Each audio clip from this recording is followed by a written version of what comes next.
este estudio bíblico. Amén. Ayuda a mis hermanos y hermanas Señor, dale la sabiduría, para que ellas Padre y bendito. ellos puedan entenderlo Que se con manifieste claridad. tu Dios, Padre bendito. Te lo pedimos en el nombre de Jesús. Amén. Amén y amén. Tomen su asiento nomás, mis hermanos. Entonces, el estudio bíblico de hoy se titula La fe. Todos hemos oído la palabra fe. La gran mayoría de nosotros hemos escuchado la palabra fe. ¿Qué es la fe? ¿Es solo la certeza de lo que se espera, la convicción de lo que no se ve? Como dice el libro de Hebreos. ¿Será solamente eso?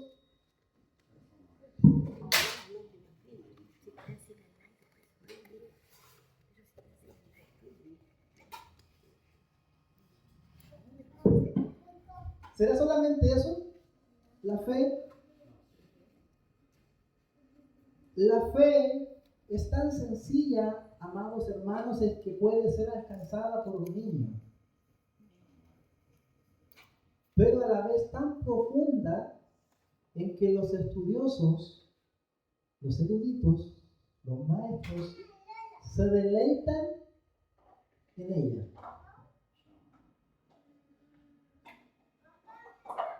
Comienza tan pequeña como lo relata la palabra de Dios, como una semilla de mostaza.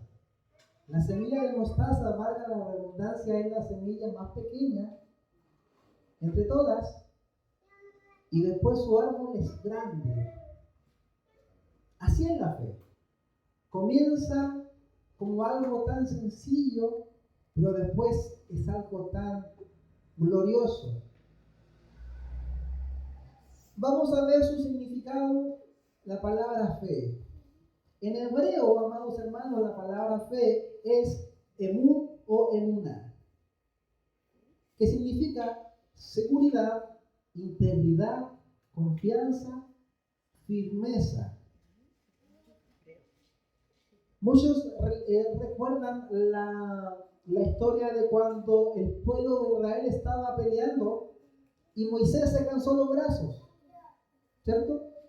Llega Aarón y Hur, le traen una piedra, lo sientan a Moisés y uno se gana en cada lado y levanta sus brazos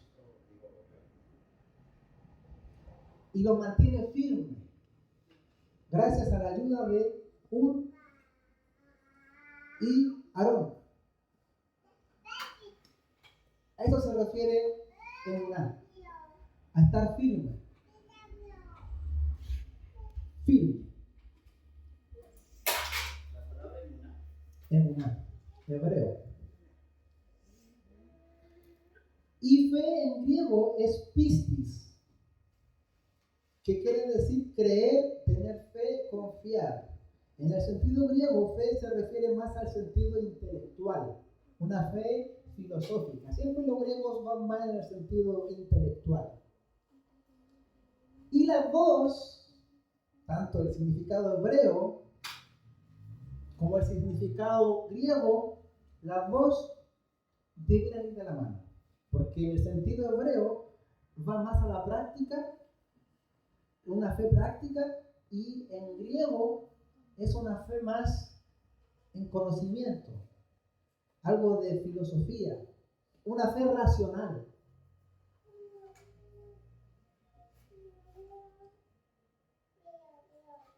Vamos a ver unos conceptos en base a la fe. ¿Ya? Es decir, la fe adquiere su valor según a quién va dirigida. No toda la fe tiene el mismo valor. Ejemplo, alguien cree en Buda. Tiene su fe en Buda. Otros creen en un animal como Dios, una vaca, y ponen su fe en una vaca. En la India hay un templo dedicado a las ratas. Su Dios es una rata. ¿Tendrá valor esa fe? Por eso le decía, la fe adquiere su valor según a quién va dirigida. Si va a la persona correcta, esa fe va a ser valiosa. Y nosotros tenemos fe en Cristo. Esa fe tiene un valor impagable. Es como el amor. El amor es bueno, ¿no es cierto? Pero según a quién va dirigido. Porque si yo estoy como casado con mi esposa, le entrego el amor a una persona que no corresponde, ese amor tampoco es bueno. Por ejemplo, mi hermana Javiera, casada con mi hermano John. Ella tiene amor por mi hermano John. Pero ¿qué pasa si ella da amor a otro hombre que no corresponde a su esposo? ¿Ese amor es bueno? No es bueno. Así lo mismo es la fe. ¿Ya?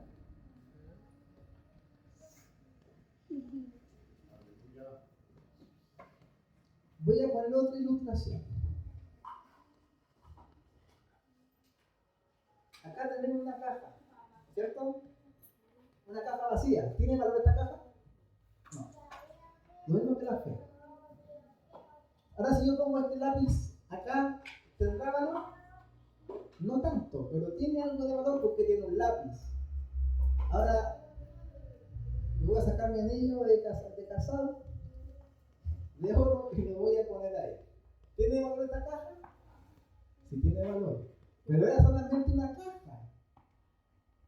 Es solamente una caja. Pero lo que tenía adentro es lo que tiene el valor. ¿Se va entendiendo? Qué bueno, gloria a Dios. Entonces, la fe que tenemos en Cristo no debe estar por sobre la obra de Cristo. Y acá es lo que estudiamos, estudio atrás sobre la justificación por fe, ¿no es cierto? Que toda la obra la hizo Cristo. Es decir, mi fe no debe opacar la obra de Cristo, ya que Dios usa la fe como un medio para que nosotros podamos recibir la gracia de Dios. Dios usa la fe como un medio solamente para que nosotros recibamos la bondad de Cristo. En Efesios 2:8 dice, porque por gracia sois salvos, por gracia somos salvos por medio de la fe. Es decir, la fe es el instrumento que usa Dios para que usted y yo podamos recibir y abrazar la gracia de Dios.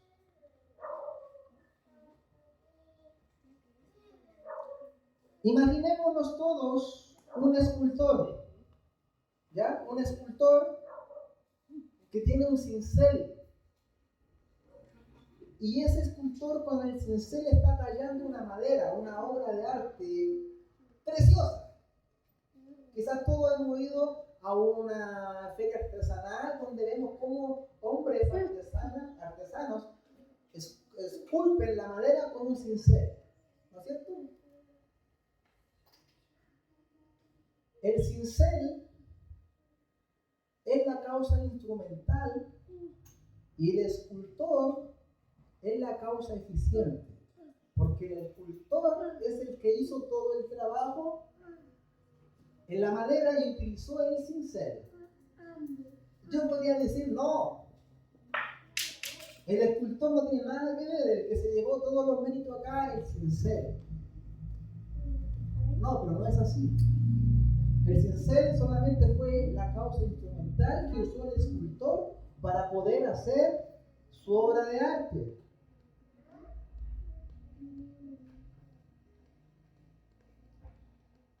Esto se conoce como causa instrumental y causa eficiente. Los teólogos llaman a la fe como causa instrumental o causa eficiente. La fe es la causa instrumental y Cristo es la causa eficiente. La fe es solamente el instrumento que Dios usa para que nosotros podamos recibir la grandeza y la gloria de Cristo en nosotros. Entonces, la causa eficiente, aquel que debe recibir todos los méritos, no es el sincero, no es la fe, es Cristo. Gloria a Dios. Amén. Entonces, eso quería decir esos conceptos, porque es necesario entender eso. Porque a veces le atribuimos méritos a la fe y no debería ser así. Porque todos los méritos son de Cristo. ¿Ya? Todos los méritos son de Cristo. Porque es como que decirle, atribuyéndole méritos al sincero. El sincero hizo todo, ¿no? El escritor hizo todo. Cristo lo hizo. Entonces, vamos a ir desde el comienzo. Los sucesos que pasan cuando uno recibe fe. Cuando Dios hace algo, lo que Él tiene que hacer para que nosotros recibamos esa chispa y creamos. Tengamos esa certeza de que hay un Dios. Entonces, cuando nosotros creemos en Dios, creemos en Cristo, porque ahora vamos a ver la fe cristiana. ¿Ya?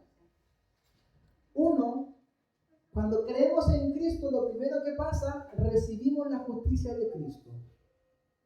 Y eso lo vimos en el estudio pasado. La justificación, que somos declarados justos. Y el Espíritu Santo nos convence de pecado. Eso es lo que pasa inmediatamente cuando alguien cree en Jesús. Cree en Jesús, su fe en Cristo lo declara justo delante de Dios. Su enemistad contra Dios se vuelve amistad, porque gracias a Cristo son reconciliados. Y él, inmediatamente, al recibir el Espíritu Santo, empieza a sentir que es pecador. Algunos lloraron de guata en el piso por lo malos que fueron. Cuando Cristo me llamó, yo fui a mi padre y a mi madre y le pedí perdón. Perdónenme por el hijo que tuvieron hasta el día de hoy. Me sentía el hijo más malo.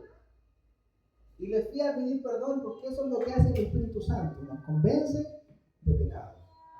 Entonces ese es el primer suceso que pasa en el creyente cuando cree. Es declarado justo por la obra de Cristo y el Espíritu Santo lo convence de pecado.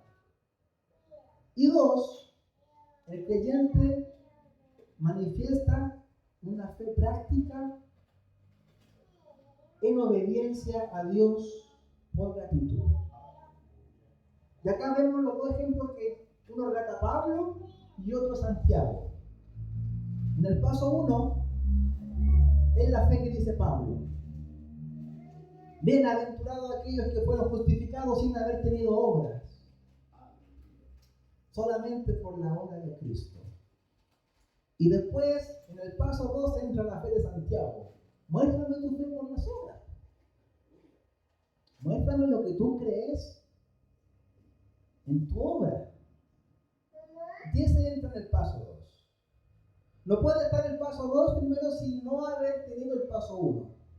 Una persona que no ha recibido el Espíritu Santo, no ha sido convencida de pecado, nunca va a poder hacer el segundo paso de obedecer a Dios por amor y gratitud. ¿Por qué no lo va a entender? De aquí entramos en lo profundo del estudio, amados hermanos. La fe bíblica es completa en sí misma cuando se reflejan estas tres evidencias. Pueden haber muchos tipos de fe y creencias, pero vamos a ver la fe bíblica. Es completa en sí misma cuando están estas tres evidencias. Es como cuando habla la palabra del fruto del Espíritu. Dice el fruto del Espíritu, pero nombra muchos, ¿no es cierto? Paz, gozo, benignidad, templanza, paciencia.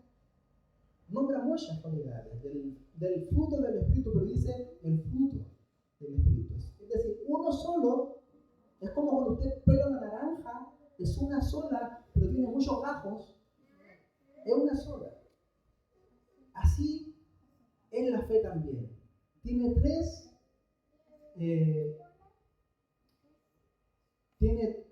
evidencias que reflejan que uno tiene una fe bíblica. Y eso es lo que hoy el Señor nos quiere enseñar a través de su palabra. La primera evidencia es creer en Dios. Creer en Dios. ¿En qué sentido? Conocer los atributos y personalidad de Dios. Tratar de conocerle de tal manera que sepamos cómo es Dios. Dios es omnipotente, omnipresente, omnisciente. Es necesario que conozcamos las cualidades de Dios. Todo lo puede, todopoderoso, está en todo lugar y todo lo ve. Y muchas más virtudes y cualidades que tiene nuestro Dios. En Jeremías, capítulo 9, verso 24, dice: si alguien ha de gloriarse, que se gloríe de conocerme y de comprender que yo soy el Señor, que actúa en la tierra con amor, con derecho y justicia, pues es lo que a mí me agrada, afirma el Señor. No basta con decir yo creo en Dios, sino que esa fe, como la fe griega, debe ser una fe intelectual, una fe racional, de conocer quién es Dios, conocer sus atributos.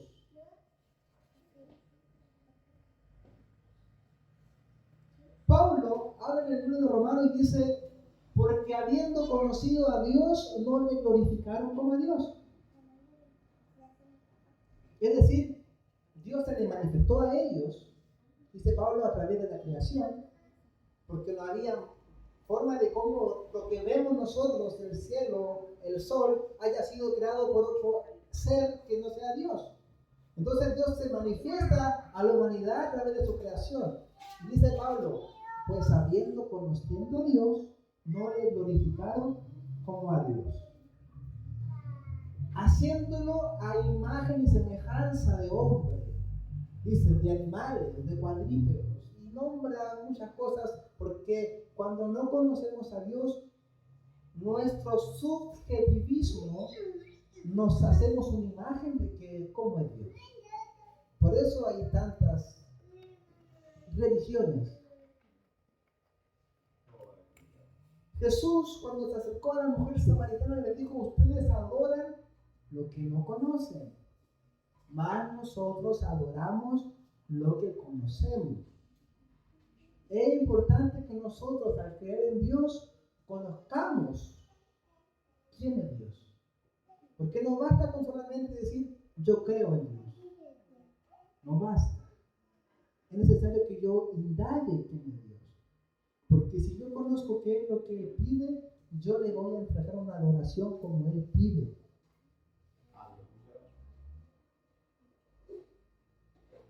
Punto número 2. ¿Cuál era el punto número 1? Creer en Dios. Tener una fe, certeza. Porque dice que el que se acerca a Dios debe creer que le hay. Punto número 2. La fe es obedecer su palabra y aceptar su voluntad.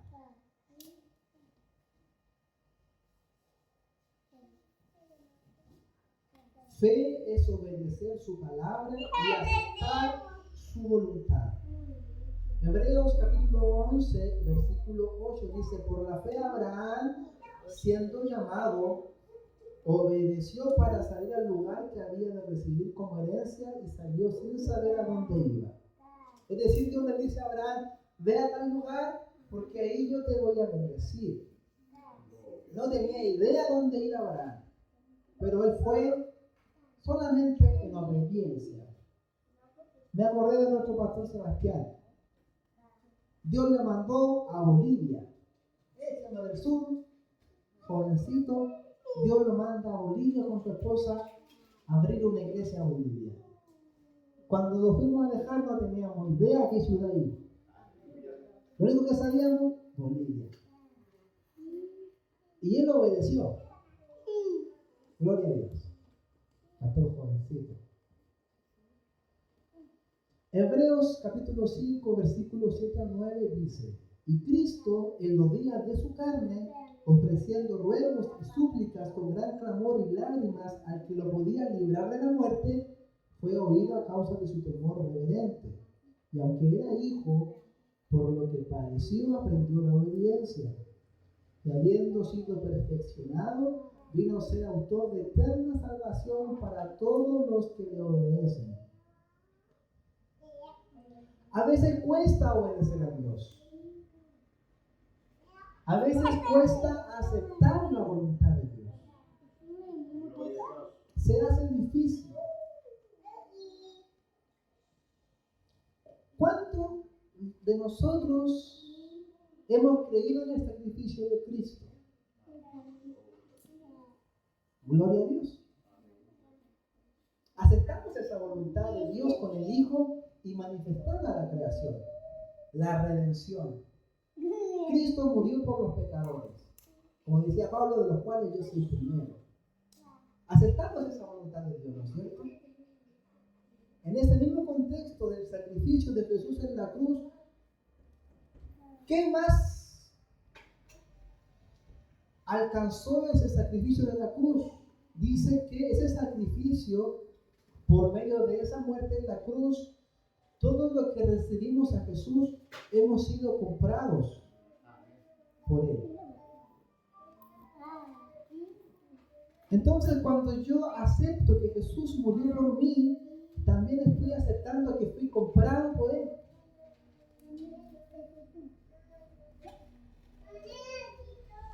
Y cuesta aceptar eso. Cuesta aceptar que yo desde ahora le pertenezco a Cristo. En 1 Corintios capítulo 6, verso 19 al 20 dice: ¿no se dan cuenta de que su cuerpo es el templo del Espíritu Santo, quien vive en ustedes y le fue dado por Dios? Ustedes no se pertenecen a sí mismos, porque Dios los compró a un alto precio, por lo tanto honren a Dios en sus cuerpos. Entonces la fe bíblica es: 1, creer en Dios; 2, obedecer y aceptar su voluntad.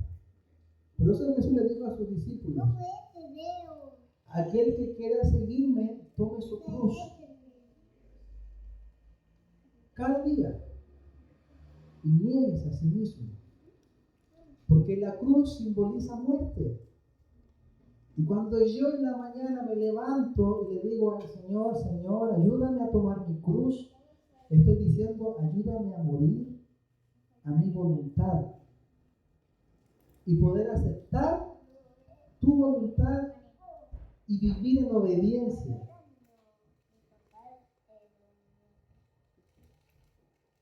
Punto número 3, y el último punto. Fe es creer en sus promesas. Punto número 1, fe es creer en Dios, conocer sus atributos, como Él es. 2, obedecerle y aceptar su voluntad. Y 3, creer en sus promesas. Dios siempre cumplirá sus promesas, porque su naturaleza es ser fiel, es ser verdadero. Él quiere que usted y yo tengamos una confianza firme en que Él cumplirá su promesa. Una convicción firme, como decíamos el ejemplo de cuando Moisés tenía las manos firmes, así usted esté firme en las promesas de Dios. Por ejemplo, Dios le dice a Jeremías: no tengas miedo de nadie, pues yo estaré contigo para protegerte. Yo, el Señor, doy mi palabra. Porque Dios llama a Jeremías siendo un joven. Y cuando Dios se presenta ante Jeremías, Dios le dice, yo te escogí desde el vientre. Y ahí imagino que Jeremías quedó plop. ¿Cómo? Cuando estabas en el vientre yo te escogí. Y yo voy a hablar a través de ti. Y le dice, no tengas miedo de nadie. Pues porque yo estaré contigo para protegerte. Yo, el Señor, doy mi palabra. Jesús le dijo a sus discípulos, yo estaré con vosotros todos los días, hasta el fin. Esa fe, creer en sus promesas. Él está siempre. En momentos de angustia, en momentos de tristeza, en momentos de escasez, Dios sigue estando presente.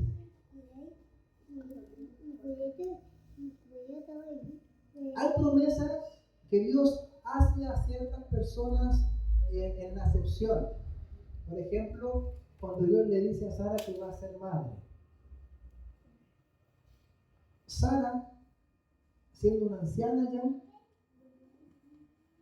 Dios le dice que va a ser madre, no teniendo nada a favor, porque ella era una mujer anciana. Con su esposo habían intentado ya ser padre y no pasaba nada. Y Dios viene y le dice a Abraham, Sara va a tener un hijo. Después Dios le habla a Sara y se ríe, porque dice, ¿cómo yo voy a ser madre siendo anciana? Las personas que tenemos acá, hay personas que ya son de edad, pueden entender más a Sara. Porque imagínense que Dios le hable ahora a usted y le diga, van a ser madre. Quizás usted se reiría igual que Sara. ¿Cómo, Señor? Si yo ya le entregué todo lo que tenía que entregar para ser madre, ¿cómo me vaya a dar un hijo? Pero creyó. Al principio no, pero después creyó. Y Abraham creyó. Entonces, a veces Dios entrega promesas a ciertas personas y esa promesa se va a cumplir. Quizás a usted Dios le ha entregado una promesa personal y se va a cumplir. Porque se la entregó a usted, así como se la entregó directamente a Abraham y a Sara. Y por último, hay promesas que se cumplirán, pero quizás nosotros no las alcanzaremos a ver. En el libro de Hebreos, capítulo 11, 39 al 40, dice, aunque todos obtuvieron un testimonio favorable mediante la fe, ninguno de ellos vio el cumplimiento de la promesa. Esto sucedió para que ellos no llegaran a la meta sin nosotros, pues Dios nos había preparado algo mejor. ¿Cómo es eso? ¿Recuerdan cuando Isaías profetizó que venía un Mesías? Y Isaías profetizó 700 años antes de Cristo. Entonces todos los judíos israelitas que estaban en esos años, 700 años antes de Cristo, escucharon la profecía. Un hijo nos es nacido, un niño nos es dado. Y quizás muchos de ellos esperaban la promesa, pero no pudieron verla. Pero la promesa se cumplió. Los apóstoles escucharon la promesa de que Cristo vendría nuevamente. Porque así que el que se fue, vendrá. Y ya todos ellos murieron. Pero la promesa sigue. De que Cristo vendrá. Por eso dice Pedro, si no me equivoco, no tengamos por tardanza la venida del Señor, como algunos la tienen por tardanza. Porque el Señor va a venir y esa promesa se va a cumplir, sea ahora que estamos vivos nosotros o en otros momentos, pero se va a cumplir. ¿Por qué promesa de Dios? Porque el que ha de venir, vendrá. Amén. Como dice el Apocalipsis, y la esposa dice, sí, Señor, ven. Ven, Señor. Dios bendiga este estudio. ¿No? Entonces, para concluir, amados hermanos, la fe que tenemos en Cristo, quizás hoy puede estar como la semilla. Puede estar como la semilla de mostaza. ¿Ya? Usted dirá, ay, me falta tanto todavía por todo lo que usted explicó de la fe. Quizás tenemos una fe que está recién creciendo, una fe pequeña. Pero esa fe va creciendo, porque la fe naturalmente crece, así como la tierra, naturalmente usted pone una semilla y no sabe cómo hizo la tierra que esa semilla germinara, porque así lo quiso Dios.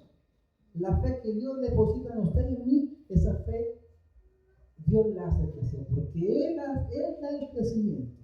Dice, Pablo plantó, Apolo regó, pero Cristo da el crecimiento.